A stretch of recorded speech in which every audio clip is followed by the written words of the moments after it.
কি রে, কত কাজ করছিস তুই? হুম। তোর মানে কাকু কাকিমা কোথায়, বাবা মা কোথায়? বাবা তো ঘরে, কিন্তু মা নেই, মা একটু ডাক্তার দেখাতে গেছে। কেন, কি হয়েছে?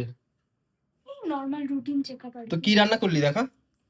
দেখবি? হ্যাঁ, দেখবো। এই দেখ।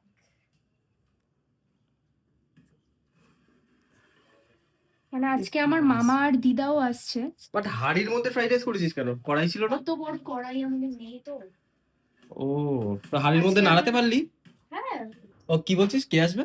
আজকে আমার দিদা আর মামা আসবে আর ভাই আসবে, তার কারণে এতটা পরিমাণে রান্না করবো। ও, ও তা আর চিলি চিকেনটাও দেখিয়ে দাও। ও চিলি চিকেন, ওয়াও। এই আমাকে দিবি 2 পিস, হ্যাঁ? হ্যাঁ ঠিক আছে। দিবি তো? হ্যাঁ দেবো দেবো। তা ফ্রাইড রাইসটা তো মনে হচ্ছে অল্প হয়ে গেছে, একবার সরিয়ে দেখা আরেকবার। না না, এটা বড় হাঁড়ি বলে তোর ওরকম কি মনে এটা, কি শুধু চিকেন আর এগ ফ্রাইড রাইস নাকি হয়। না মিক্স? না, চিকেন নেই, শুধু এগ ফ্রাইড রাইস। শুধু এগ? একটু চিকেন দিলে ভালো হতো। চিকেন, আরে আসলে সলিড পিস তুলে রাখতে ভুলে গেছি। তো তোর মামা ওরা কখন আসবে, সোদপুর থেকে বেরিয়ে গেছে ওরা? হ্যাঁ, ওটা সোদপুর থেকে বেরিয়ে গেছে, ওরা এই অ্যাক্রোপলিসের এখানে একটা ডাক্তার দেখিয়ে ও, আমার মা ওদেরকে নিয়ে আসবে। এখন কটা বাজে?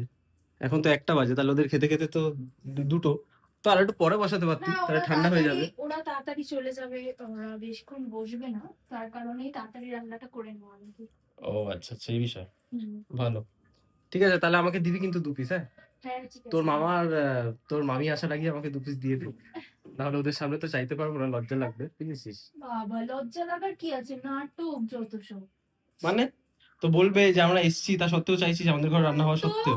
এমন করছে যেন ফার্স্ট টাইম আসছে, হেভি ভিআইপি অতিথি, সামনে চাওয়া যাবে না। আবার ঝাঁটও দিচ্ছি কি রে? হ্যাঁ রে, ও কি বাবা। দেখ, একবার এরকম ভাবে রেখে দাও।